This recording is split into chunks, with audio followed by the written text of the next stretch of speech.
Hello लोगोफोर बरायबाय नोंथांमोनखौ आंनि बे मोनसे गोदान भिडिअआव। जुदि नोंथाङा 20,000 नि गेजेराव थानाय बेस्ट 5G स्मार्टफन नागिरदोंब्ला बे भिडिअआ एसेब्लाबो हेल्पफुल जानो हागौ। आन्डार 20,000 नि गेजेराव गोबां एभेलेबल स्मार्टफनफोर दङ, नाथाय आङो बेनिनो साबसिन टप 5 बेस्ट 5G स्मार्टफनखौ आङो लानानै फैदों।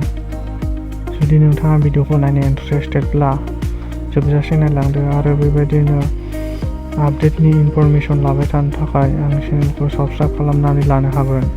दानिया फैदो भिडिअखौ स्टार्ट खालामसै। टप नाम्बार 5 आवनो दङ लाभा ब्लेज कार्भ 5G। बेनि सबसे मोजां फिचार्सआनो जादों clean Android experience, stock Android आरो बे स्मार्टफनानो जादों इन्डियान ब्रेन्ड। बेनि डिजाइन आरो बिल्ड क्वालिटिखौ बुंनो थाङोब्ला बेक साइडजों ग्लासनि 8.8 mm थिकनेस आरो 189 gram dual stereo speaker, dual sim 5G support, in display fingerprint scanner, out of the box Android 13, near stock Android experience, 2 years Android update आरो 3 इयर्स सिक्योरिटी फेस अपडेटबो मोननो हागोन। Unknown call recording. बेनि बेटारियानो जादों 5000 mAh बेटारि, 33 वाट charger आरो बेनि डिसप्लेयानो जादों 6.7 FHD plus AMOLED display, 120 Hz refresh rate, 360 Hz touch sampling rate, HDR10 plus certified with 100 pit nits brightness, Gorilla Glass 2 protection आरो बेनि डिसप्लेया कार्भ डिसप्ले जानायलाय कन्टेन्ट वाचिंआव जोबोरैनो गाहाम जागोन। आरो बेनि बेक केमेराखौ बुंनो थाङोब्ला 64+8 अल्ट्रा वाइड एंगल आरो 2 माइक्र केमेरा आरो बेजों 4K 30 fps आरो फुल HD 1080p 60 fps video record खालामनो हागोन। आरो सेल्फि केमेरायानो जादों 32 मेगापिक्सेल, बेजोंबो 1080p 30 fps भिडिअ रेकर्ड खालामनो हागोन। आरो बेनि प्रसेसरखौ बुंनो थाङोब्ला MediaTek Dimensity 7050 5G processor, 575 plus entity score UFS 3.1 LPDDR4X type RAM, 6nm बेस प्रसेसर। बेनि गेमिंग एक्सपीरियेन्सखौ बुंनो थाङोब्ला 60 fps गेम गेलेनो हागोन। आरो बेनि कानेक्टिविटियानो जादों 8 band 5G support, duel sim 5G, Wi-Fi 6, Wi-Fi cooling, Bluetooth 5.2। आरो बेनि प्राइसखौ बुंनो थाङोब्ला 8+128 नि थाखाय 18,000 आरो माखासे अफार्सफोरबो मोननो हागौ। बेनि प्रस आरो कन्सआ बेनो। टप नाम्बार 4 आवनो दं Realme 12 Plus 5G। बेनि डिजाइन आरो बिल्ड क्वालिटियानो जादों बेक साइडजों भिजन लेदारनि 7.9 mm थिकनेस आरो 190 gram, IP54 certification, waterproof, dual stereo speaker, hybrid sim slot, in display fingerprint scanner, out of the box Android 14 Realme UI 5.0, 2+3 security patch update आरो audio जेकबो मोननो हागोन। 5000 mAh बेटारि आरो 67 वाट चार्जिं। आरो बेनि डिसप्लेयानो जादों 6.7 FHD plus AMOLED display, 120 Hz refresh rate, 240 Hz touch sampling rate, HDR10 plus certified आरो 2000 nits pick ब्राइटनेसबो मोननो हागोन, जायनि जाहोनाव सानलाइटआव इउज खालामबाबो गोबां ब्राइट नुनो मोनगोन। आरो बेनि बेक केमेरायानो जादों 50+8+2 OIS केमेरा, जायनि जाहोनाव गिम्बल बायदि स्टेबलाइजेशन जागोन आरो बेजों 4K 30 fps भिडिअ रेकर्ड खालामनो हागोन। आरो सेल्फि केमेरायानो जादों 16 मेगापिक्सेल, बेजोंबो 1080p 30 fps भिडिअ रेकर्ड खालामनो हागोन। आरो बेनि प्रसेसरानो जादों MediaTek Dimensity 7050 5G processor, 6 lakh N2 score, 6nm बेस processor, UFS 2.2 LPDDR4X type RAM. आरो बेनि गेमिंग एक्सपीरियेन्सआनो जादों बेजोंबो 60 fps गेम गेलेनो हागोन। आरो बेनि कानेक्टिविटिनि जादों 9 band 5G support, duel sim 5G, Wi-Fi cooling, Wi-Fi 6, Bluetooth 5.2। आरो बेनि प्राइसखौ बुंनो थाङोब्ला 8+128 नि थाखाय 20,000 आरो 2000 सोखौ डिसकाउन्टबो मोननो हागोन। प्रस आरो कन्सखौ नायनानै लाब्लानो जाबाय। टप नाम्बार 3 आवनो दङ Vivo T3 5G। बेनि डिजाइन आरो बिल्ड क्वालिटियानो जादों 7.8 थिकनेस आरो 186 gram, IP54 certification, waterproof, hybrid sim slot, dual stereo speaker आरो बेयाव 3.5 mm ऑडियो जैक मोननो हानाय नङा। In display fingerprint scanner, out of the box Android 14, Funtouch OS 14, 2+3 security patch update मोननो हागोन, custom dialer unknown call recording. आरो बेनि बेटारिखौ बुंनो थाङोब्ला 5000 mAh बेटारि आरो 44 वाट चार्जिं। बेनि डिसप्लेना जादों 6.7 FHD plus AMOLED display 120 Hz refresh rate 240 Hz touch sampling rate HDR10+ certified 1800 pit nits brightness आरो गरिला ग्लास प्रटेक्शन। आरो बेनि केमेरायानो जादों 50+2 मेगापिक्सेल OIS केमेरा आरो बेजों 4K 30 fps भिडिअ रेकर्ड खालामनो हागोन।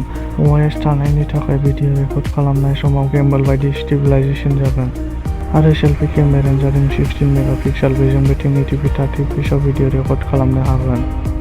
आरो बेनि प्रसेसरानो जादों MediaTek Dimensity 7200 5G processor 7,30,000 x 2.2 LPDDR4X Type RAM 4nm बेस प्रसेसर।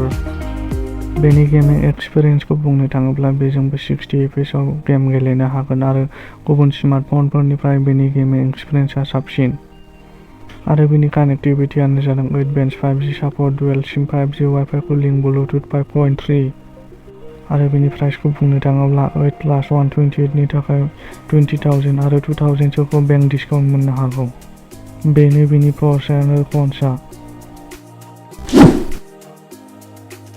टप नाम्बार 2 आवनो दङ Realme Narzo 70 Pro 5G। बेनि डिजाइन आरो बिल्ड क्वालिटिखौ बुंनो थाङोब्ला बेक साइडजों ग्लास बेक 8nm थिकनेस आरो 196 ग्राम आरो 50/54 certification waterproof dual stereo speaker 3.5mm audio जेकबो मोननो हागोन। Hybrid sim slot in display fingerprint scanner out of the box Android 14 Realme UI 5.0 2+3 security patch update. आरो बेनि बेटारियानो जादों 5000 mAh बेटारि आरो 67 वाट चार्जिं। आरो बेनि डिसप्लेयानो जादों 6.7 FHD plus AMOLED display 120 Hz refresh rate 360 touch sampling rate 2000 pit nits brightness आरो HDR10+ certified 2000 pit nits brightness जानायलाय डाइरेक्ट सानलाइटआव इउज खालामबाबो जोबोद ब्राइट फिल नांगोन। आरो बेनि बेक केमेरायानो जादों 50 megapixel plus 8 megapixel ultra wide आरो 2 मेगापिक्सेल डेप्थ केमेरा। बेजों 4K 30 fps भिडिअ रेकर्ड खालामनो हागोन आरो लोगोसे OIS बो मोननो हागोन। आरो सेल्फि केमेरायानो जादों 16 मेगापिक्सेल, बेजोंबो 1080p 30 fps भिडिअ रेकर्ड खालामनो हागोन आरो गुबुन स्मार्टफनफोरनिफ्राय बेनि केमेराया एसे गाहामसिन जागोन। आरो बेनि प्रसेसरानो जादों MediaTek Dimensity 750 5G processor 6 lakhs x 2 LPDDR4X Type RAM UFS 3.1 storage 6nm बेस प्रसेसर। आरो बेनि गेमिं एक्सपिरियेन्सआनो जादों 60 fps गेम गेलेनो हागोन। आरो बेनि कानेक्टिभिटियानो जादों 9 bands 5G support, dual sim 5G Wi-Fi 6 Bluetooth 5.2। आरो बेनि प्राइसआनो जादों 8+128 नि थाखाय 20,000। बेनो बेनि प्रस आरो कन्सआ। टप नाम्बार 1 आवनो दङ Poco X6 Pro 5G। बेनि डिजाइन आरो बिल्ड क्वालिटियानो जादों बेक साइडजों ग्लास बेक 8nm थिकनेस आरो 181 gram 550 certification waterproof dual stereo speaker आरो लोगोसे अडियो जेकबो मोननो हागोन। Dolby atoms support, dual sim 5G support display fingerprint scanner out of the box Android 13 UI 14 3 years Android update आरो 4 years security patch आपडेटबो मोननो हागोन।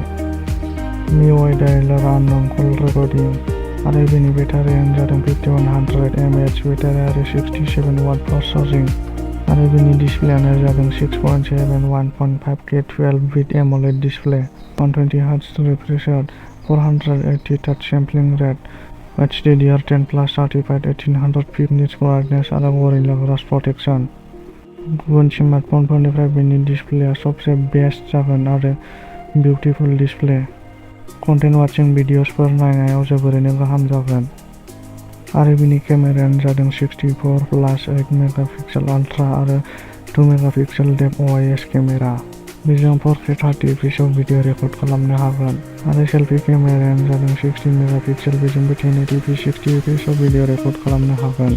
आरो बेनि प्रसेसरानो जादों स्नेपड्रागन 7S 2 Gen 5G processor 6,10,000 plus into this current with their 4x time RAM UFS 2.2 4nm base processor आरो बेजोंबो BGMI बायदि गेमफोरखौ 60 FPS आव गेम गेलेनो हागोन आरो बेनि कानेक्टिभिटियानो जादों 10 bands 5G support dual SIM 5G Wi-Fi 6 Wi-Fi cooling Bluetooth 5.2 आरो बेनि प्राइसआनो जादों 8+256 नि थाखाय 20,000 आरो 2,000 सोखौ बेंक डिसकाउन्टबो मोननो हागोन बेनो बेनि प्रस आरो कन्सआ लोगोफोर 20,000 नि गेजेराव थानाय बे स्मार्टफनफोरा बेखिनियानोमोन आरो नोंथाङा आंनि बे भिडिअखौ नायनानै एसेब्लाबो मोजां मोनदोंब्ला अननानै चेनेलखौ साबस्क्राइब खालामनो दाबाव लोगो मोनगोन थाबैनो नेक्स्ट भिडिअ बाय बाय